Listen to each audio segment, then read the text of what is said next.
Hier, nous avons commencé à parler sur l'âge de Pergame. Tangu jana tulianza kusemea juu ya wakati ya Pergamo. Troisième âge de l'Église. Ni wakati ya tatu ya kanisa.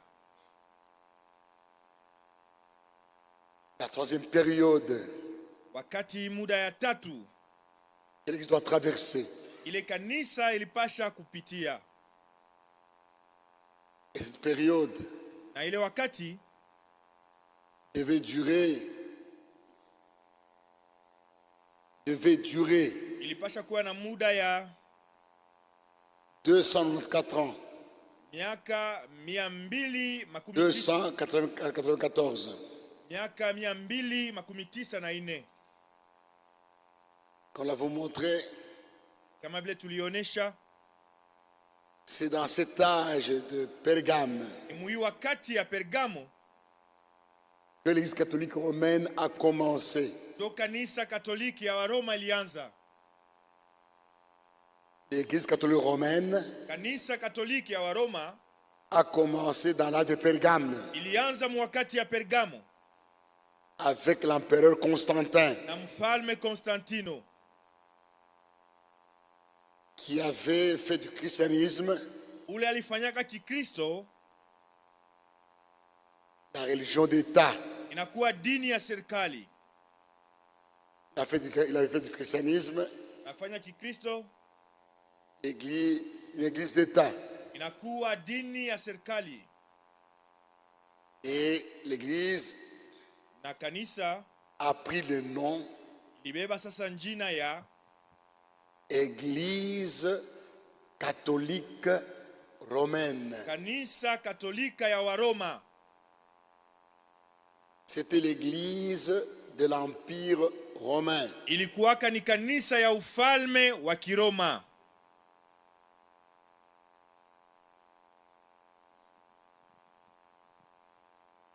Et c'est dans cet âge Na ni mui wakati qu'on a connu le concile de Nicée jo mulikuya mkusanyiko ya Nise en 325 mu mwaka 325 et le concile de Constantinople na ile mkusanyiko ya Constantinople en 381. mu 381. En 385. Mu 385, Donc 325. 325 Au concile de Nicée, ku mkusanyiko ya Nise c'est là où le Fils de Dieu jo kule mwana wa Mungu fut déclaré la deuxième personne de la Trinité. alisema ni mtu wa pili mu Butatu Takatifu. Concile de Nicée, Kule ku mkusanyiko ya Nise en 325, 325, le Fils de Dieu mwana wa Mungu fut déclaré akasema anakuwa la deuxième personne de la Trinité. mtu wa pili mu Butatu Takatifu. Et au concile de Constantinople, Na kuile shauri ya Constantinople en 381, mu 381, c'est là où le Saint-Esprit ni kule Roho Mtakatifu fut déclaré la troisième personne de la Trinité. alisemewa kuya mtu wa tatu mu Utatu Takatifu En 385. mu 381. Et la doctrine de la Trinité Na ile mafundisho ya Utatu Takatifu était la doctrine fondamentale ilikuya njo mafundisho ya msingi de l'Église catholique romaine. ya kanisa Katoliki ya Waroma, C'est l'Église de l'Empire romain. ile kanisa ya ufalme ya Waroma. C'était la doctrine fondamentale. Hii ndio ilikuwa mafundisho ya msingi. Vous êtes maintenant debout. Na waomba msimame.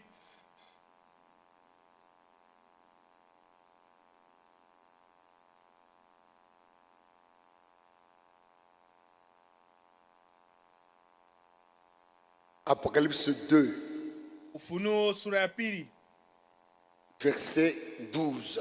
mstari 12. Seigneur, merci. Bwana aksanti. Nous sommes à toi. Sisi ni wako. C'est toi qui nous as créés. Ni wewe ndiye muumbaji wetu. Nous sommes tes créatures. Sisi ni viumbe vyako. Après avoir créé les cieux et ceux qui sont dans les cieux, Kisha wewe kuumba mbingu na vitu vilimo ndani yake. après avoir créé la terre et ceux qui sont sur la terre, Kisha kuumba nchi na vitu vilivyo juu yake. après avoir créé les arbres, Kisha kuumba miti, les herbes, majani. après avoir créé les animaux, Kisha les wewe oiseaux, kuumba wanyama wa ndege. après avoir créé les poissons, autre chose, Kisha kuumba samaki na vitu vingine. tu as créé l'homme. Uliumba mtu. Nous sommes ta créature. Sisi ni viumbe vyako. Et quand nous sommes tombés, Na wakati tulianguka, tu ne nous as pas abandonnés, au kutuachilia hapana. tu nous as suivis Ulitufuata et tu nous as rachetés. na kutukomboa. Tu nous as rachetés par ton sang, Seigneur. Ulitukomboa kwa bei ya damu yako Bwana. Nous sommes à toi. Sisi ni mali yako. Nous t'appartenons, Seigneur. Sisi ni wako Bwana. Fais de nous ce que tu veux. Fanya nasi kile unataka. Accomplis dans nos vies ta volonté. Utimize maisha yetu mapenzi yako. Maintenant, Seigneur, Hapa sasa Bwana, bénis-nous pendant l'écoute de la parole de Dieu ce soir. tubariki wakati wa kusikia sauti yako magharibi ya leo. Au nom de Jésus-Christ. Jina la Yesu Kristo. Amen. Amen. Écrit à l'ange de l'église de Pergame. Andika kwa malaika wa kanisa ya Pergamo. Voici ce que dit celui qui a l'épée aiguë à deux tranchants. Maneno haya anasema yeye aliye na upanga mkali ngambo zote mbili. Amen. Asseyez-vous. Amen. Mnaweza kuikala?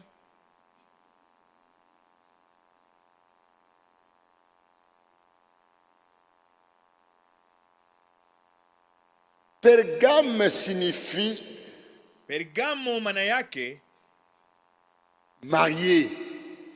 mwenye kolewa.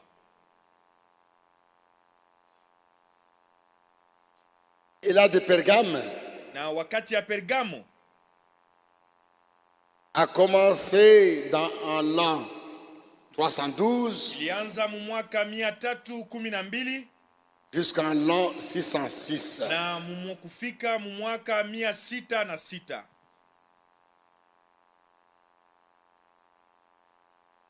Et l'ange, Na malaika le messager ama mjumbe de l'âge de Pergame, wakati ya Pergamo s'appelle Martin. ni Martin. Martin, Martin. qui est l'oncle de Saint Patrick. Yeye ni myomba yake ya mtakatifu Patrick. C'est lui le messager de cet âge. Yeye ndiye alikuwa mjumbe wa hii wakati. Son ministère Utumishi yake et ses prédications na mahubiri yake ont influencé tout l'âge de Pergame. ilivuta kizazi yote ya Pergamo. Il y avait beaucoup de prédicateurs dans cet âge, Mwa ile wakati mlikuwa wahubiri wengi, mais de tous les prédicateurs, lakini kwa wahubiri wote c'est Martin qui fut choisi comme messager. Martin ndio mwenye alichakuliwa kuwa mjumbe. Ses prédications étaient conformes à la parole de Dieu. Mahubiri yake yalilinganishana na neno la Mungu. Ses enseignements étaient plus proches de l'enseignement apostolique. Mafundisho yake yalikaribia mafundisho ya mitume. Dieu confirmait son ministère par des signes de miracles. Na Mungu alikuwa anahakikisha utumishi wake na maalama na miujiza. Martin, il était foncièrement opposé à Rome. alikuwa anakombanisha nguvu sana kwa mipaka ya kanisa ya Roma. Il était opposé aux évêques. Alikuwa anakombanisha waskofu. Il était opposé à ce groupe nicolaïte. Alikuwa anakombanisha ile mankundi ya Kinikolai. Il était opposé à l'idolâtrie. Alikuwa anakombanisha kuabudu sanamu. Et C'est à lui que le Seigneur a envoyé le message na ni yeye njo Bwana alipatia ujumbe. destiné à la de Pergame. Ilielekea wakati ya Pergamo. Il est très important Ni ya mafaa kabisa de reconnaître le message de l'âge, kutambua mjumbe wa wakati, qui est l'étoile de l'âge. aliyekuwa nyota wa wakati. Sinon, tu vas marcher dans les ténèbres. Kama sivyo utatembea chini ya ndani ya giza. Et le Seigneur dit à Jean, Na Bwana anamwambia Yohane, écris andika à l'ange de l'église de Pergame. kwa malaika wa kanisa la Pergamo.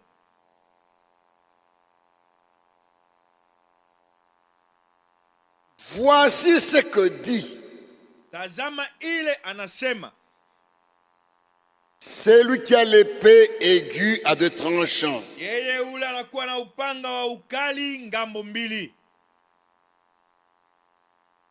Le Seigneur se présente lui-même Bwana anajionyesha yeye mwenyewe en tant que fils de l'homme. kama vile mwana wa mtu. Il envoie un message prophétique à l'ange de Pergame Anatuma ujumbe wa kinabii kwa wakati ya Pergamo. et présente sa divinité. Na anaonesha bumungu. Il se présente lui-même Anajionyesha mwenyewe comment étant celui kama vile yeye ni qui a l'épée aiguë à deux tranchants. mwenye eko na upanga wa nchongo na ukali ngambo mbili. Et l'épée aiguë à deux tranchants, Na ile upanga ya nchongo ya ukali ngambo mbili c'est la parole. ni neno. Hébreux 4. Waebrania sura ya 4. Hébreux 4, 12. Waebrania sura ya 4 mstari 12. Car Maana la parole de Dieu neno la Mungu est vivante iko hai et efficace. na ya nguvu sana. Quand tu la reçois dans ton cœur, Wakati unaopokea moyoni mwako elle agit. iko na tenda, Elle a la puissance de transformer. iko na uwezo wa kugeuza. Car la parole de Dieu est vivante Kuwa neno la Mungu liko hai, et efficace. lina nguvu sana, Plus tranchante qu'une épée de tranchant. lina ukali kushindia upanga wa makali ngambo mbili, Pénétrante iko na ingia, jusqu'à partager âme esprit, iko na kabula nafsi, kutenga nafsi na roho, jointure et moelle.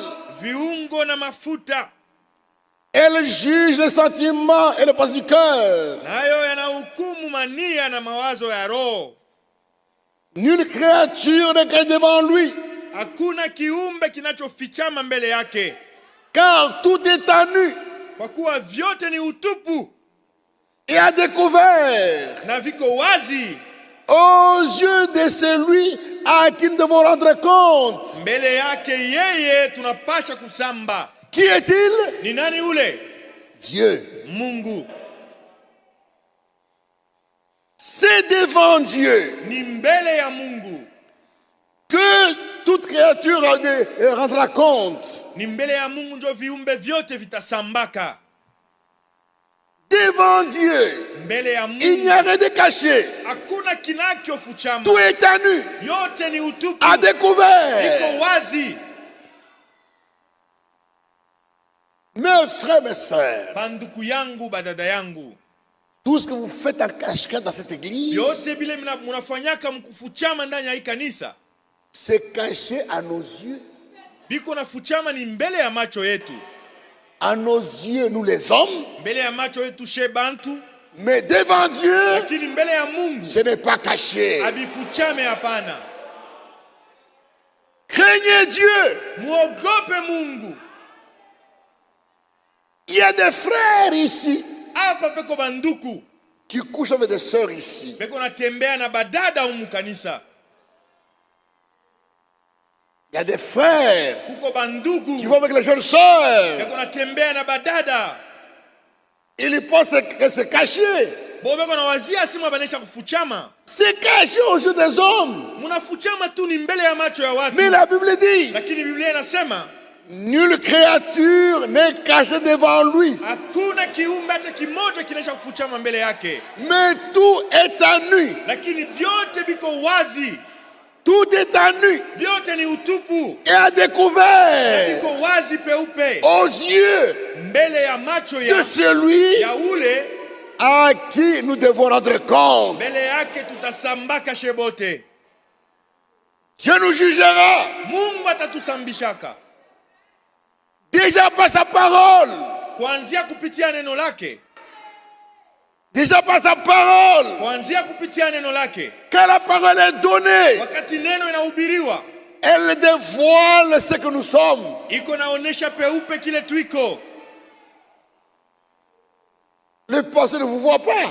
Pastori ashikone, Le prédicateur ne vous voit pas. mhubiri ashikone, Mais Dieu vous voit. lakini Mungu yeye eko nakuona Et par la parole, na kupitia neno il vous montre ce que vous êtes. eko nakuonesha kile wiko. Si tu ne te repens pas, Kama utubu tu le rencontreras à la fin. utakutana naye kumwisho, Il va te juger. atakuhukumu.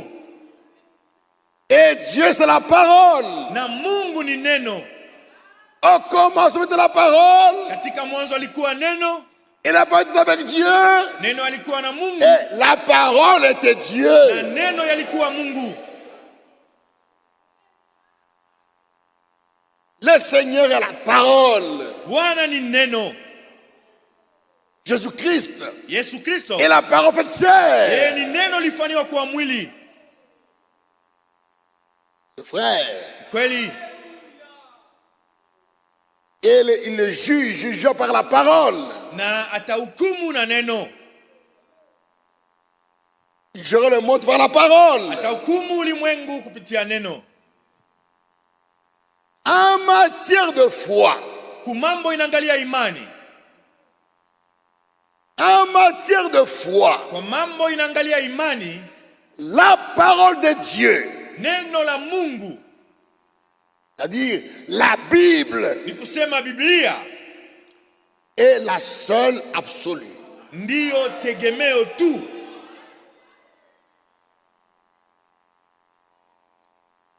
En matière de foi, Kwa mambo inaangalia imani, la Bible, Biblia, la parole de Dieu, neno la Mungu est la seule autorité en matière de foi. ndio mamlaka tu ile mu mambo inaangalia imani. Devant la Bible, Mbele ya Biblia toute pensée humaine doit s'incliner. mawazo yote ya kimutu inapasha kuinama. Quand il y a des discussions sur la parole de Dieu, Wakati unaanza mabishano pa neno la Mungu quand il y a des discussions sur quelque chose, au kuwa mabishano pa maneno fulani, laissez la Bible trancher. mwache Biblia ikate mambo. Laissez la Bible trancher. Mwache Biblia ikate mambo. C'est le seul juge. Biblia ndiyo mwamzi peke yake, Et le Seigneur jugera par sa parole. na Mungu atasambishaka na neno lake. Jésus disait aux Juifs, Yesu alikuwa anambiaka Wayuda, ce n'est pas moi qui vais vous juger, aina mimi mitawasambisha nini, mais la parole lakini neno que je vous annonce, hii ni kuna wahubiri, que vous entendez, hii mkuna sikia, c'est elle qui va vous juger. ni hayo neno yatawasambisha nini. La parole de Dieu Neno la Mungu est la seule absolue ndio tegemeo tu en matière de foi. kwa mambo yanaangalia imani. Le prophète n'est pas notre absolu. Nabii ana tegemeo yetu, Notre absolu, tegemeo letu c'est la Bible. ni Biblia. C'est la Bible Ni Biblia tu. qui a prouvé que Mungu alionyesha kama Frère Branham ndugu Branham est un vrai prophète. ni nabii wa kweli. Jugez tout enseignement par la Bible. Muhukumu mafundisho yote kupitia Biblia. Jugez tout prédicateur par la Bible. Mchunguze wahubiri wote kupitia Biblia. Le Seigneur Bwana se présente dans l'âge de Laodicée, dans l'âge de Pergame, anajitambulisha wakati ya Pergamo qu'il est Dieu. ya kama yeye ni Mungu. C'est celui qui a qui a l'épée aiguë, Ni yeko na ile upanga wa nchongo qui est la parole. iliyokuwa neno. Ephésiens 6. Waefeso sura ya 6. Ephésiens 6. Waefeso sura ya 6 17. mstari 17.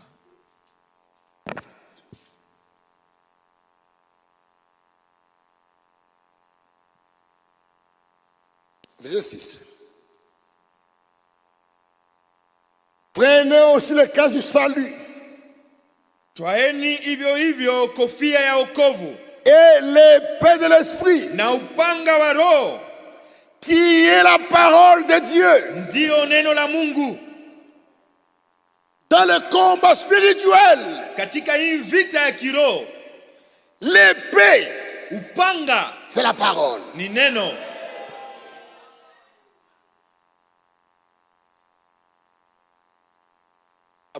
Apocalypse. Ufunuo. Apocalypse 19. Ufunuo sura 19.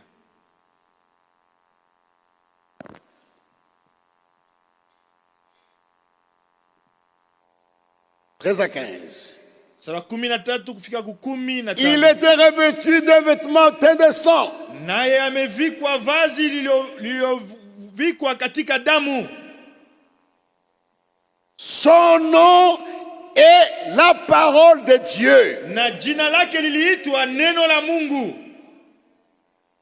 Le Seigneur Jésus-Christ. Bwana Yesu Kristo. Son nom est la parole de Dieu. Jina lake ni neno la Mungu. Verset 15. Sura 15. De sa bouche Na tokea kinwa kyake sortait une épée aiguë mulikuwa natoka upanga wa pour ukali frapper les nations. ili ipike mataifa. Il va les juger Naye atawahukumu par la parole. kupitia neno. Et c'est lui qui parle, Na ni yeye konasema, qui envoie son message eko natuma ujumbe wake à la de Pergame. kuwakati ape kukizazi kya Pergamo. Lui, la parole, Yeye neno, le juge, mwamzi, il envoie son message. anatuma ujumbe wake.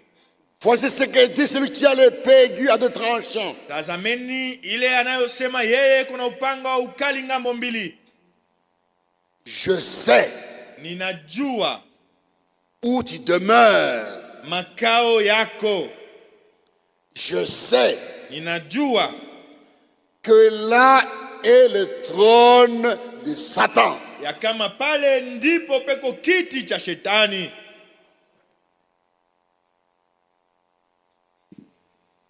Satan Shetani a établi son trône sur la terre. aliweka makao yake pa dunia.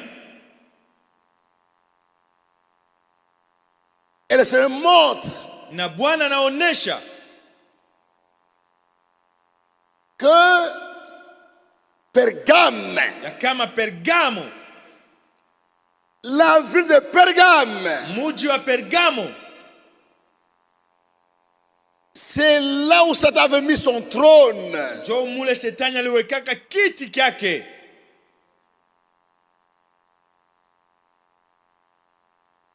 Du point de vue païen, Kwa kuona kwa kipagano, du point de vue païen, kwa kuona mnamna ya kipagano, à Pergame, ku Pergamo on adorait le dieu Esculape. walikuwa naabudu mungu Esculate. à Pergame, kule ku Pergamo on adorait le dieu Esculape. walikuwa naabudu mungu Esculape. Le dieu Esculape, Ule mungu Esculape c'était un serpent vivant alikuwa ni nyoka mzima qui était élevé dans le temple. balikuwa namuvukia muhekalu À Pergame, kule ku Pergamo. ils avaient bâti un beau temple Baliengaka hekalu mzuri sana pour Esculape. juu ya Esculape. Esculape Esculape était un serpent vivant alikuwa ni nyoka mzima entretenu dans le temple, beko namuvukia muhekalu, nourri dans le temple. beko namulisha mule muhekalu. On lui a porté des rats, Walikuwa namuletea bampanya on lui a porté des petits animaux na tubanyama kidogo pour le nourrir ili apate kula dans le temple. muhekalu. C'est qu'ils adoraient Satan. Ni kusema walikuwa naabudu shetani. Le serpent a toujours été le type de Satan. Nyoka anikalaka kila mara na imanisha sa shetani. Le serpent Nyoka a toujours représenté Satan. anikalaka kila mara kionyesho ya shetani. Comme nous le lisons dans Proverbe 12. Kama vile tunaweza kuisoma katika Ufunuo sura ya 12. Verset 9. Sura 9. Et il fut précipité, Naye akatupwa le grand dragon, ule joka kubwa, le serpent ancien, yule nyoka wa zamani appelé le diable et Satan. anayeitwa Diabolo na Shetani.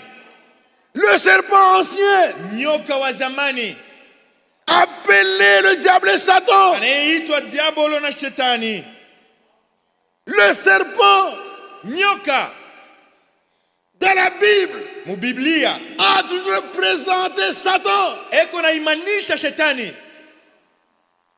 Et maintenant à Pergame, Asa kule ku Pergamo ils adoraient un serpent vivant, walikuwa naabudu nyoka mzima nourri dans le temple, beko na mulisha muhekalu, gardé dans le temple. anayevukiwa muhekalu. Ils adoraient Satan. Walikuwa naabudu shetani. À Pergame, on adorait Satan. Ku Pergamo walikuwa naabudu shetani. Et le Seigneur, Asa Bwana sur le plan spirituel, mu kiroho, munamna ya kiroho, il montre que anaonyesha kama Satan shetani avait établi son trône à Pergame. aliwekaka kiti yake mu Pergamo. Comment? Namna gani? Comment Namna gani? Pergame? Pergamo. Comment la ville de Pergame Namna gani muji wa Pergamo était devenu le trône de Satan? ilikuwaka kiti cha shetani. Comment Pergame, la demeure de Satan? Ilikuwa makao ya shetani. Comment? Namna gani? L'idolâtrie dans la Bible Kuabudu sanamu mbiblia a commencé à Babylone, kulianza Mbabeli. à Babel, Ilianza Mbabeli dans Genèse 11. katika Mwanzo sura 11. Dans Genèse 11, Katika Mwanzo sura 11 c'est à ce moment-là ni mwile wakati que l'idolâtrie avait commencé. jo kuabudu sanamu kulianza.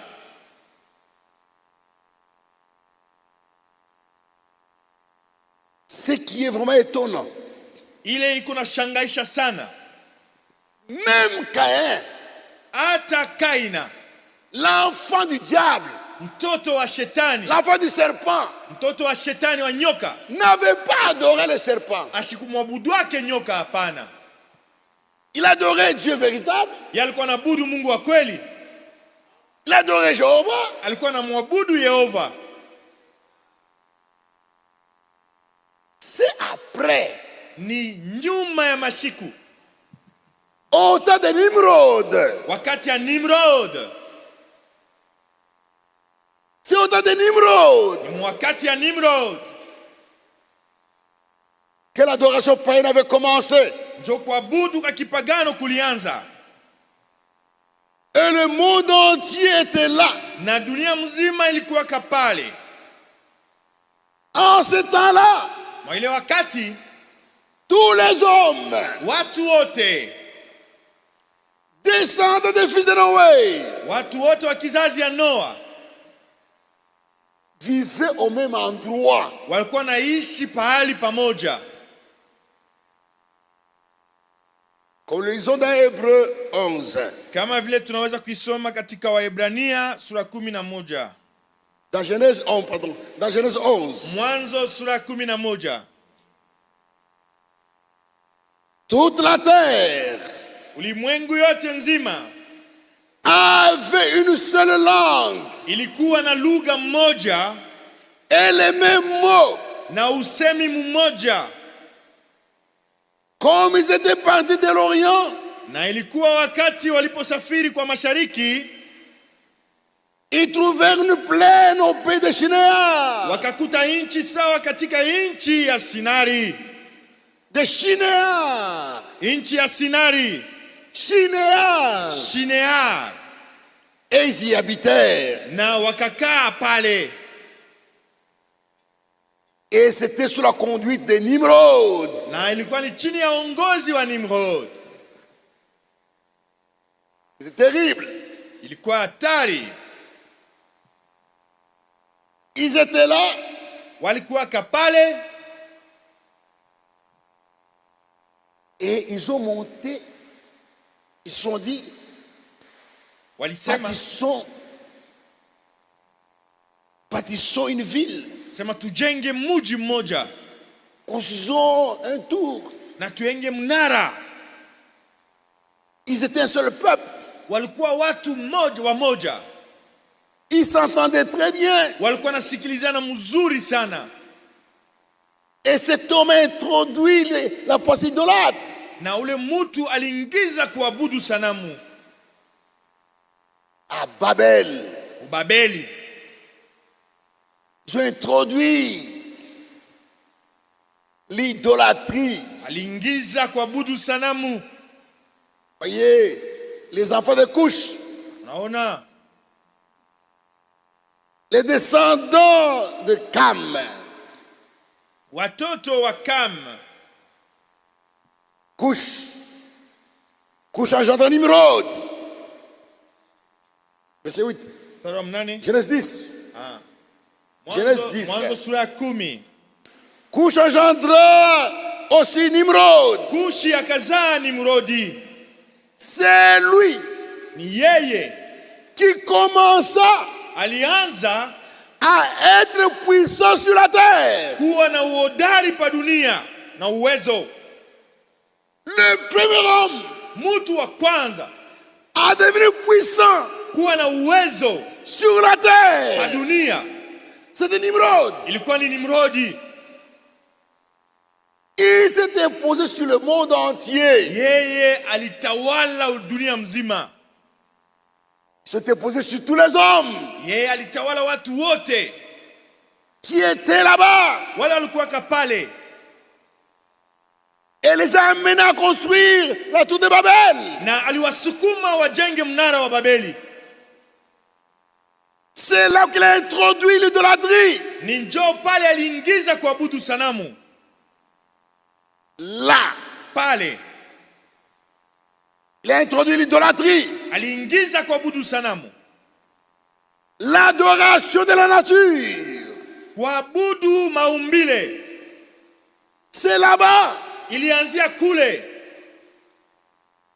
Nimrod Nimrodi a introduit dans l'humanité alileta muwatu l'adoration de la nature, kuabudu maumbile, l'adoration du soleil, kuabudu jua, de la lune, kuabudu mwezi, des animaux, kuabudu wanyama, des arbres, kuabudu miti, l'adoration des humains. kuabudu hata watu.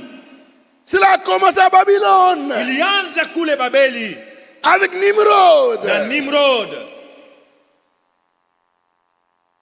Cela a commencé l'adoration des morts. Ni kule ndio kulianza kuabudu wafu, L'invocation des mânes. kuita waman, L'adoration des ancêtres kuabudu bankambo a commencé là-bas à Nimrod, à Babylone, kulianza kule Babeli avec Nimrod. na Nimrodi. L'adoration Ibada des morts, ya bafu, l'invocation kuita des ancêtres, bankambo, l'adoration kuabudu des rois. bafalme. Et quand Dieu a vu cela, Pale Mungu anaona ile mambo, il est descendu, alishuka, il a détruit leur tour aliharibu ile munara yabo et les a dispersés. na alibasambaza. Verset 9, Mstari wa 9, 8 à 9. 8 kufika ku 9. L'Éternel les dispersa loin de là, Na Yehova kawasambaza mbali na pale, sur la face de toute la terre, ainchi ya dunia mzima, et ils se servent de bâtir la ville. na wakaacha kujenga muji. C'est pourquoi l'on appelle là du nom de Babel, Ndio kwa maana wanaita kwa jina la Babeli, car c'est là que l'Éternel confondit le langage de toute la terre. kwa sababu ni kule Bwana alichanganyisha usemi wao dunia nzima. Et quand Dieu les a dispersés sur toute la Na terre, wakati Mungu alibasambaza dunia mzima, il a dispersé l'humanité, alizambaza il a ulimwengu, dispersé les hommes, watu il les a dispersés. aliwasambaza. Ils sont partis éparpillés, Walienda wanesha kuzambalala, mais ils sont partis lakini walienda avec la religion, na ile dini, avec la religion de Babylone, na dini ya Mubabeli, l'adoration de la nature, kuabudu kwa viumbe, l'adoration du soleil, kuabudu jua, l'adoration de la lune. kuabudu mwezi.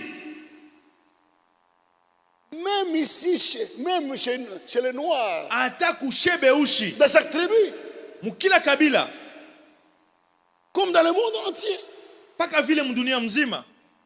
quand la lune devait apparaître, Wakati mwezi ilitaka kuona inapasha les gens kuonekana, dansaient, bantu balianza kucheza, ils adoraient, balianza kuabudu, ils se mettaient du caoutchouc sur le visage. balianza kupakala mpemba kumacho. Tous les peuples Watu wote adoraient walikuwa na budu les morts, wafu, qu'on appelle les Bakishi. walikuwa naita bakishi, Il y avait les offrandes. walikuwa na batolea masadaka. C'est l'idolâtrie. Ni kuabudu sanamu. C'est là où le polythéisme a commencé. Jo kule sasa madini ningi lianza. C'est là où le polythéisme, Jo kule polythéisme, l'adoration de plusieurs dieux, kuabudu ba mungu ba mingi, avait commencé. jo kule bilianziaka. Avant cela, Mbele ya ile il n'y avait que le monothéisme. kulikuwaka ni kuabudu Mungu mmoja tu. Et les bons, et les mauvais, tous adoraient un seul Dieu. Uzaliko mtu mubaya au mzuri, wote walianza kuabudu Mungu moja. Caïn lui-même adorait un seul Dieu. Caïn Kaina mwenyewe adorait un seul Dieu. alikuwa anabudu Mungu moja. Mais ça arrive dans Genèse 11. Lakini tunafika tu Mwanzo 11 Avec Nimrod, na Nimrodi, que l'idolâtrie est entrée. jo kuabudu sanamu kunanza, L'adoration de plusieurs dieux kuabudu wa Mungu wengi a commencé. kulianza, L'adoration de la nature kuabudu viumbe avait commencé. kulianza pale. Frère, Wandugu, l'adoration des jumeaux kuabudu ba mpundu ba mapasa Ça a commencé là-bas. Jo kule bilianziaka. On a fait des jumeaux quelque chose de spécial. Bamapasa banabaona sa bintu ya kipekee. Mais Dieu ne connaît pas ça. Lakini Mungu ashitambue ile vitu.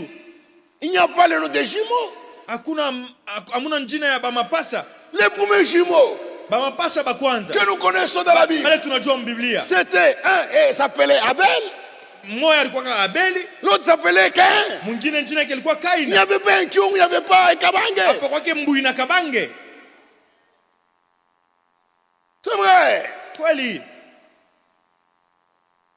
Quand Isaac a eu des jumeaux, Wakati Isaka alizala bamapasa, un s'appelait Esaïe, mmoja njina yake ilikuwa l'autre Esau, Jacob. mwingine Il n'y avait Yakobo. pas un Kyung, il n'y avait pas Kabange. Kwake mbui, kwake kabange.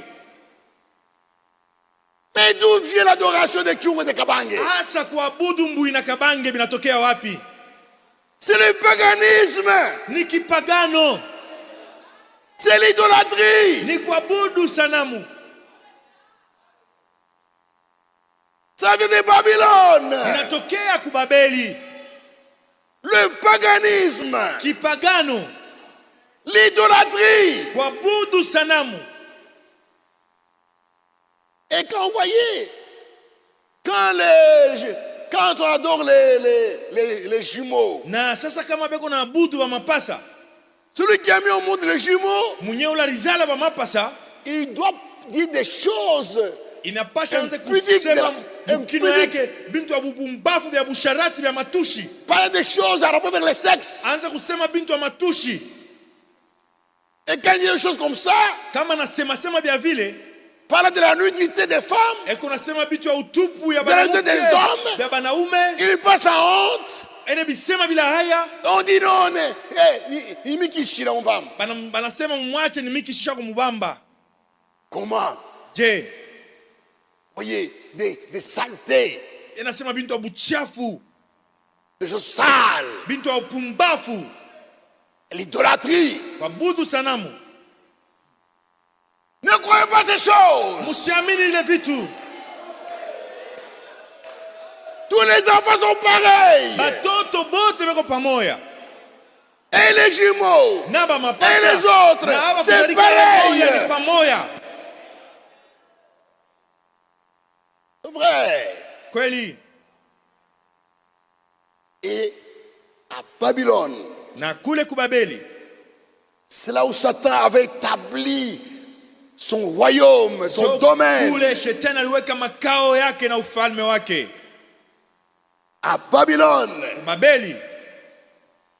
Et Babylone a mené ces choses à l'Égypte. Babeli alipeleka ile vitu mu Misri. Et les Égyptiens ont amené ces choses aux Grecs.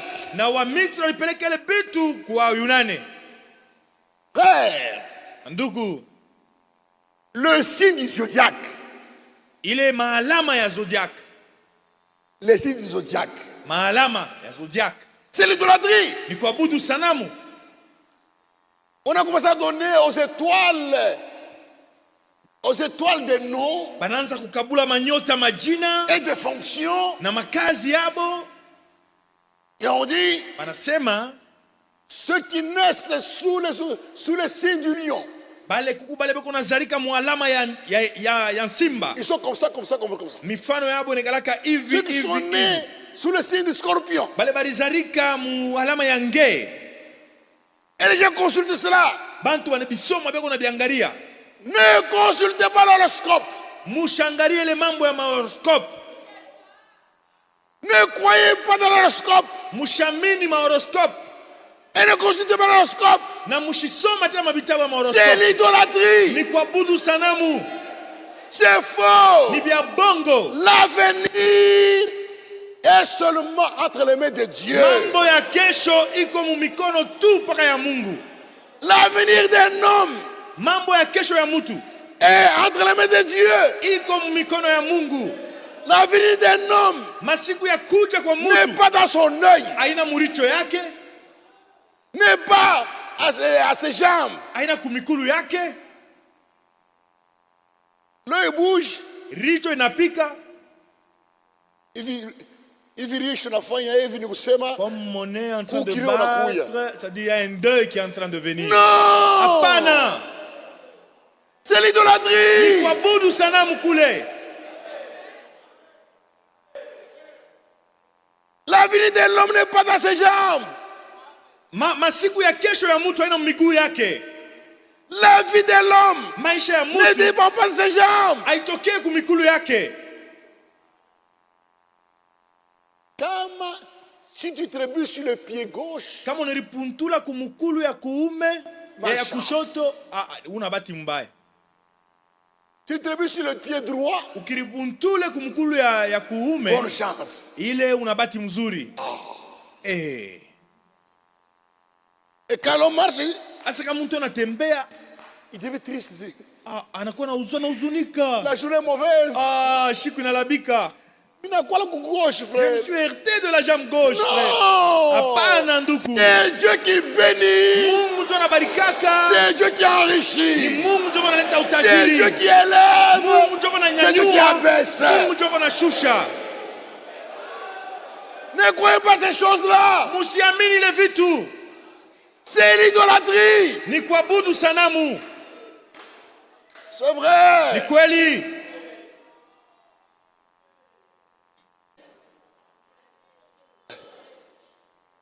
La première femme qu'il doit voir, Mwanamke wa kwanza C'est sa unataona ni bibi yake. si c'est l'enfant, Kama ni c'est mtoto, sa mère. ni mamake. Oui. Mnaona? Des mensonges. Bintu ya bongo. Ne croyez pas cela. Mushamini bile. Babylone. Babeli. Il a introduit les devins. Banaingisha mo mifumu. Tous les devins viennent de Babylone. Mifumu wote wanatokea kubabeli. Des menteurs. Balanda bongo. Des escrocs. Bamwivi.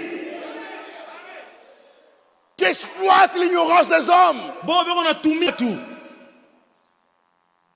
Les devins, Bafumu. avec leur cérémonie, Na kulakusha kwabo. des mensonges, Kwa bongo. l'adoration, ils donnent le pouvoir même aux arbres. Beko napatia uwezo hata kumiti.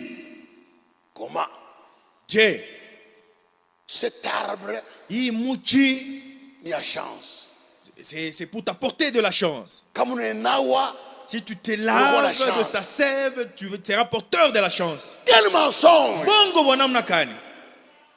Quel mensonge! Bongo wanamna kani. Il n'y a pas d'arbre Hakuna de tamu chance. chimoya Il inaletaka n'y a pas bahati. d'arbre Hakuna tamu d'amour.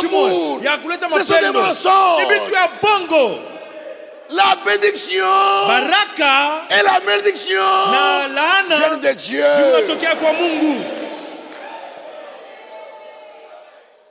C'est vrai. Kweli. Eta mwile dunia ile wakati L'idolâtrie, kuabudu sanamu, la divination, kulakusha c'est du paganisme, vitu ya kipagano, des talismans. kulakusha matalisman, Talisman. On donne, on prend des feuilles wanabeba majani mortes, ya on y met je ne sais pas quoi, majani ya kukauka, On te wanachanga mpaka donne, vitu kani, et wanakupa tu mets ça dans la poche. wewe, unaweka bio mfuko, C'est fini. ase kunaisha. Quand tu arrives devant quelque part Ukifika fashi fulani et que tu vois que c'est difficile, na unaona sema mambo inakuwa nguvu, unaanza kufinyanga bwana. tu commences Bongo, à presser ces feuilles mortes. Puis tu as bongo. Bongo. Mensonge sur mensonge. Quand tu fais ça Wakati unafanya vile devant Dieu, mbele ya tu Mungu, pèches. uko unatenda dhambi, Tu es idolâtre. uko mwabudu sanamu. Je me rappelle quand on était jeunes, Nakumbuka ile saa tulikuwa batoto, on nous fait des fétiches. Hein. tulikuwa mfaka malawa. Des garçons malins Banaume babukala qui bakulukulu prétendaient avoir des fétiches. balikuwa nasema beko na dawa, Ils disaient, on fait des fétiches. nitakufanyisha dawa. C'est-à-dire, maintenant, on va maudit les joueurs de notre équipe. Asema tutabafinga bale ba tucheza nabo football. Comme ça, on va football. Ils ne sauront pas jouer au foot. Oui, le joueur, le grand joueur chez eux, c'est qui? Joueur munene kwabo ni nani? Ilunga. Ilunga. Il prend les ficelles. Abakankamba. Ilunga. Je viens de lier Ilunga. Songo. Je viens de lier Kasongo. Kazadi. Je viens de lier Kazadi. Je viens de les lier.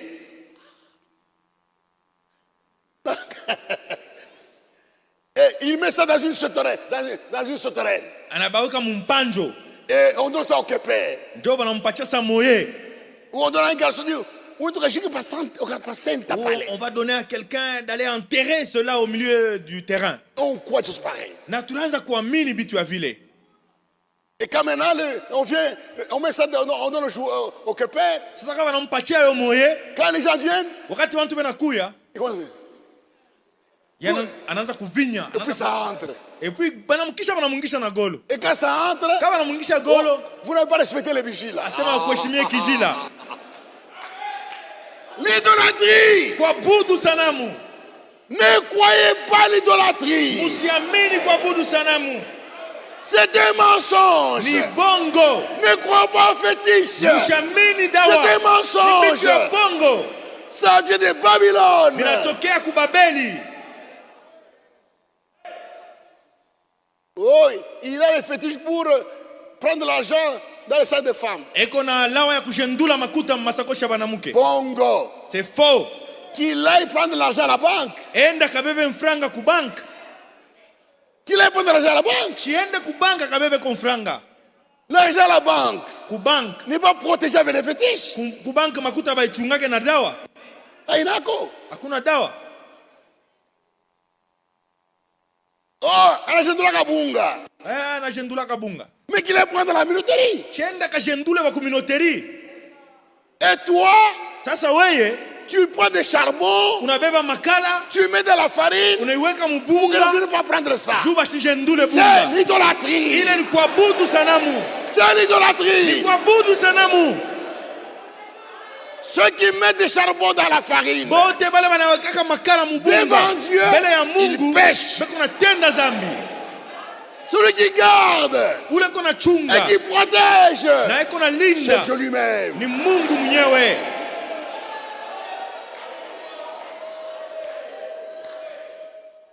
Et dans l'adoration de plusieurs dieux,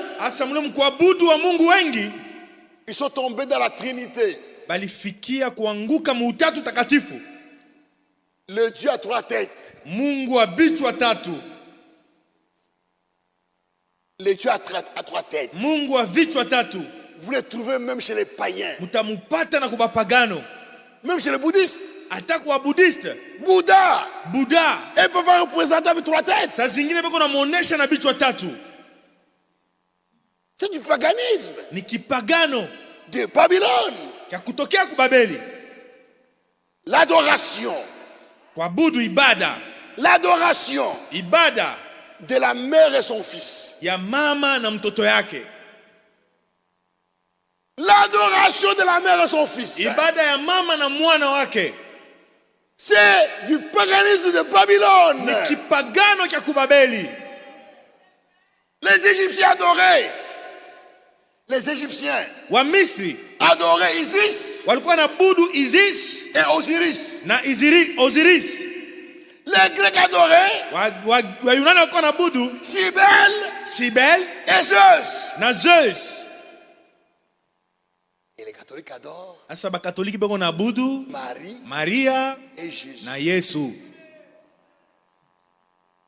Comme les païens. Saba pagano. C'est vrai. Kweli. Babeli a introduit l'idolâtrie. Ilileta kuabudu sanamu. Et quand Babylone est tombée, na wakati Babeli ilianguka, vous ne pouvez pas attaquer par les Mèdes et les Perses. Waliwakombanisha kwa Medi na Wapersi. Ils ont fui. Walikimbia. Attalus a fui. Attalus alikimbia. qui était le prêtre babylonien. Yeye alikuwa padri wa Babeli. Il est parti avec toutes les affaires de Babylone. Alienda na vitu vyote vya Babeli. Et il est allé s'installer à Pergame. Arenda kuikala mu Pergame.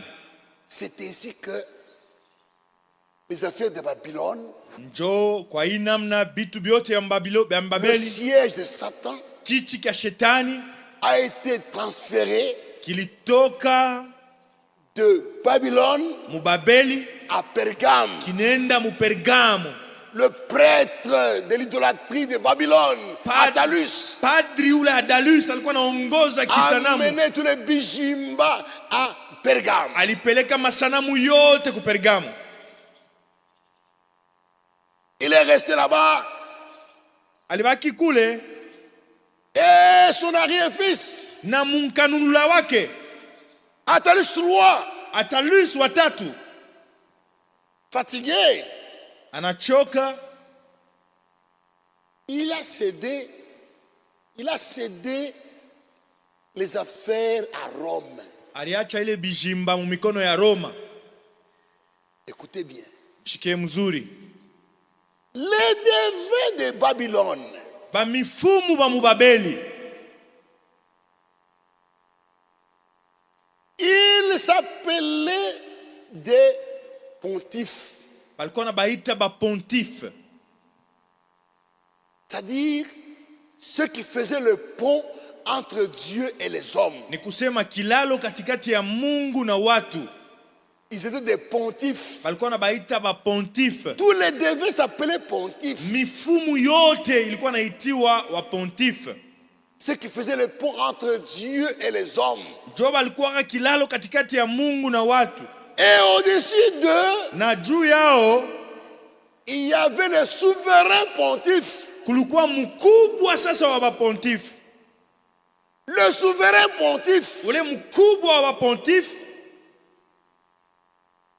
Pontifex Maximus. Pontifex Maximus, Celui qui était le grand. yeye ndo alikuwa mkubwa. En ce temps-là, c'était Attalus. Mwile wakati ilikuwa ni Attalus. Attalus a amené ça à Pergame. Attalus akapeleka ile vitu ku Pergamo. Après sa mort, Kisha lufu son yake arrière-petit-fils, munkana yake sasa Attalus III, Attalus a watatu pris le titre de pontife, de son pontife. akabeba ile cheu ya mkubwa wa pontife. Et quand il était fatigué, Na wakati anachoka on ne sait pas pourquoi, atujue juu ya nini, il a appelé l'Empire Rome. Il a appelé les Romains. aliita ufalme ya Waroma. Il a appelé César Auguste. Aliita wale ba Auguste, César Auguste. César Auguste. Il dit, moi, je laisse ces affaires. Asema mina acha hivi bijimba. César a pris ça. César anabeba bio.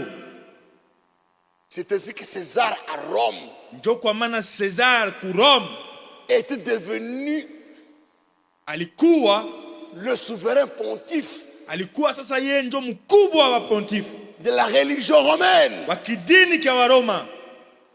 Souverain pontife. Alikuwa souverain pontife.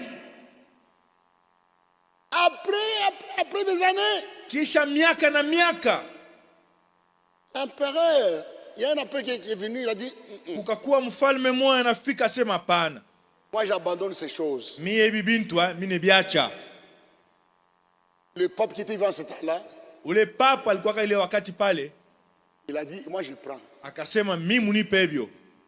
Il a pris ces choses-là, Akabeba ile bijimba, cette idolâtrie, ile mankishi, il a amené dans cette truc romaine. akabipeleka mkanisa ya kikatolika ya Kiroma. Il a pris le titre Na akabeba sasa ye cheu ya souverain pontife. bu souverain pontife, mkubwa wa pontife.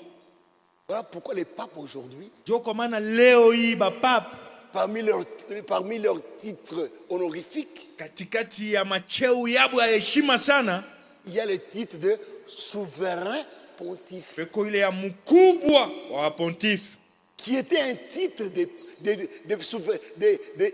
devins païens. ile ilikuwa ni cheu ya bafumu wale anaanza kulakusha mbapagano. C'était le titre C'était le titre des devins babyloniens. njo vile banaanza kuitaka mifumu ya mbabeli. C'est ainsi que Dieu a dit. Njo kwa maana Mungu alisema, Je sais minajua là où tu es. kule wiko. Le trône de Satan Kiti kya shetani était à Babylone. kilikuwaka ku Babeli, De Babylone, toka Babeli le trône de Satan est allé à Pergame. kiti kikaenda ku Pergamo, De Pergame, tokea Pergamo le trône de Satan est allé dans l'Empire romain. kiti kya Pergamo kiti kya shetani kikaenda mu ufalme wa Kiroma, Et de l'Empire romain, na toka mu kifalme kya Kiroma le trône de Satan est allé dans la Rome papale. kiti ya shetani kinenda sasa mwenye mu Roma ya pape, Avec le même titre paka na ile cheo moya moya de souverain pontife. ya bu souverain pontif. Que Dieu bénisse. Mungu amibariki. C'est pourquoi tout ce qu'il y avait dans le paganisme, Njo kwa maana yote ile ilikuwa mkipagano vous le retrouvez dans l'église romaine aujourd'hui. muteipata mkanisa Katolika ya Kiroma. L'adoration des morts, Kuabudu bafu les saints. batakatifu. Babylone adorait les morts païens Babeli alikuwa naabudu bafu bapagano, et leurs morts ont été christianisés. bo bafu babo wanabafanya wanakuwa Bakristo, Leurs morts ont été canonisés. banabapandisha banabafanya wanakuwa Bakristo. Ils adorent les morts Beko naabudu bafu qui ont été canonisés. bali balibafanya wanakuwa batakatifu. Là, dans Kule l'adoration, muibada yabo il y avait des fumées, balikuwa natosha moshimoko des parfums.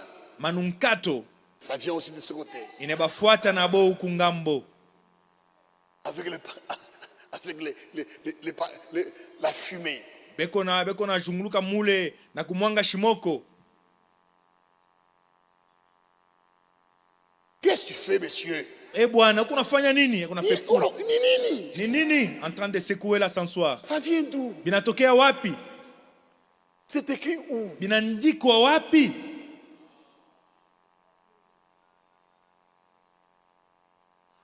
L'adoration des morts, Kuabudu bafu, le talisman, matalisman, le chapelet. chapelet. On croit que c'est quand tu as ça, tu es protégé. Kama unesha kuvala ile buchanga kunshingo, unesha kukingwa. Pana.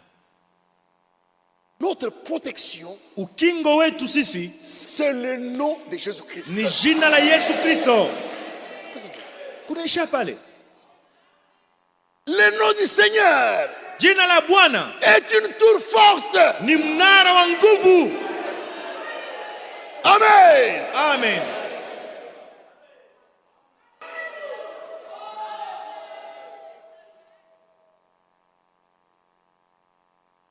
C'est vrai. Kweli. Chacun a compris. Kila mtu anaelewa. Si tu continues avec cela. Kama unaendelesha na ile mfano. C'est mis et tout. Kama ni choni nitenka. Moi, lorsque mon œil bouge, Apana acheni mambo ile. arrêtez avec ces histoires. Ni choni fanya. Qu'est-ce que ton œil a fait? Comme kule faut Si seulement ma jambe vibre, tremble, laissez ces choses-là. abandonnez, mwache le bintu. Notre vie Maisha yetu est entre les mains. iko mu mikono Seigneur. ya Bwana. La Bible dit, Biblia inasema arrive-t-il malheur sur la terre kunaweza kufika mambo mbaya pa dunia sans que l'Éternel soit l'auteur? bila Bwana mwenyewe akuye kukichwa ile maneno. Les mots, Mateso, les mots, bibaya, bibaya, les mots bibaya et les na biens bizuri viennent biko de natokea l'Éternel. kwa Yehova.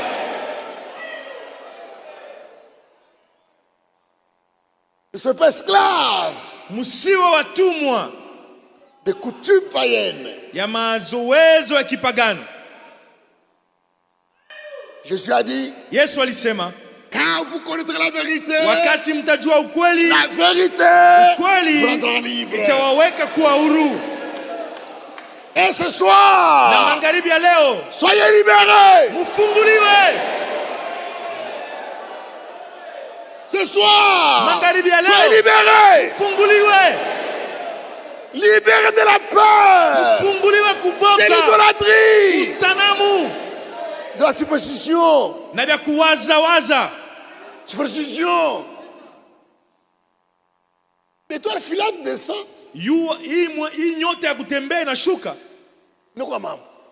Vous en faites un problème. Les hiboux chantent.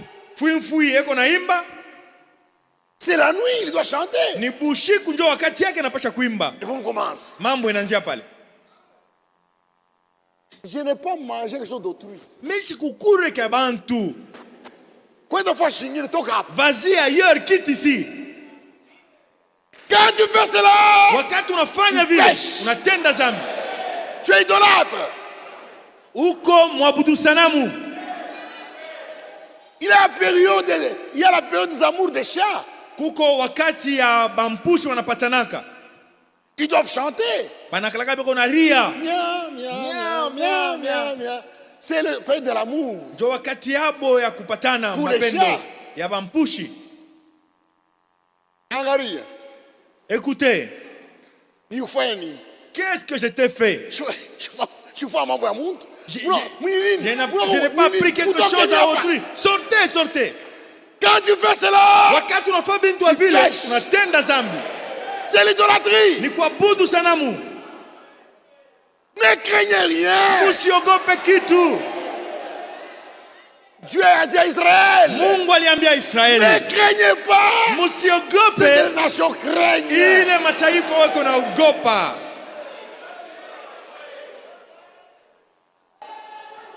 Seigneur, merci. Bwana aksanti, Bénis ton peuple. ubariki watu wako. Que cette vérité Hii ukweli puisse les libérer, iwafungue, les affranchir. iwaweke huru, Qu'ils sachent que wajue ya kama le monde dunia est sous le pouvoir de Dieu. iko chini ya utawala wa Mungu. Les maux Mateso et le bien na bizuri na viennent de bibaya l'Éternel. biko natokea kwa Yehova. C'est Dieu Ni Mungu qui enrichit. ndio iko naleta C'est utajiri. Dieu Ni Mungu qui appauvrit. iko naleta C'est umaskini. Dieu Ni Mungu qui élève. iko na nyanyua. C'est Dieu Ni qui Mungu abaisse. iko na shusha. Seigneur, Bwana, que chaque frère kila ndugu soit béni dans sa foi. abarikiwe muimani Au yake nom mujina de Jésus-Christ. na Yesu Kristo. Amen. Amen.